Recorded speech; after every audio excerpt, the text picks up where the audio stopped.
তোমরা যারা যারা কম্পিটিটিভ পরীক্ষার জন্য প্রিপারেশান নিচ্ছ, তো সেই কম্পিটিটিভ পরীক্ষায় ভারতীয় অর্থনীতি বা ইন্ডিয়ান ইকোনমি একটি গুরুত্বপূর্ণ বিষয়।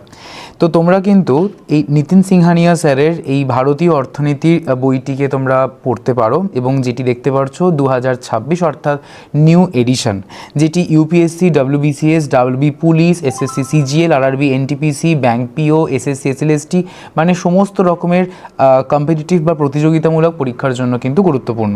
এবং যেটা দেখতেই পাচ্ছ যেটা হচ্ছে ম্যাগ্রো হিল পাবলিকেশনের তরফ থেকে এই বইটি প্রকাশিত হয়েছে। এবং যদি আমরা বইয়ের কন্টেন্টের দিকে যাই, তো কন্টেন্টের দিকে গেলে সূচিপত্র প্রথমেই থাকছে, এবং সেই সূচিপত্রতে পুরো যে অর্থনীতির যে চ্যাপ্টার্স বা অধ্যায়, সেই অধ্যায়গুলো কিন্তু একদম ক্রোনোলজিক্যাল অর্ডারে সাজানো রয়েছে। সবথেকে বড় বিষয় হচ্ছে যেখানে কোনো টপিকে কিন্তু বাদ দেওয়া হয়নি। সঙ্গে থাকছে অর্থনৈতিক সমীক্ষা, পশ্চিমবঙ্গের বাজেট, এবং তার পাশাপাশি থাকছে কেন্দ্রীয় বাজেট 2025-26। যদি আমরা বইয়ের প্রত্যেকটা অধ্যায়ের ভেতরে ঢুকি, তাহলে দেখতে পাবে যে প্রত্যেকটা টপিক কিন্তু একদম ইলাবোরেট ওয়েতে দেওয়া রয়েছে, ছবি সহ।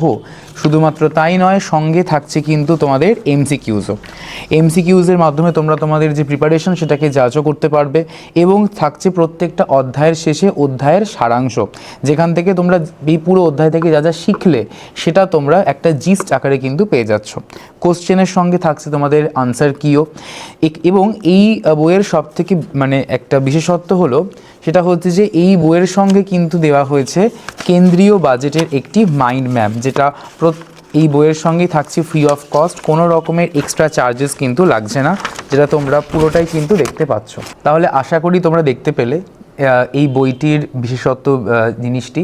তো তোমরা যারা যারা প্রতিযোগিতামূলক পরীক্ষার জন্য প্রিপারেশান নিচ্ছ, তো ভারতীয় অর্থনীতির ক্ষেত্রে তোমরা কিন্তু এই বইটিকে পড়তে পারো।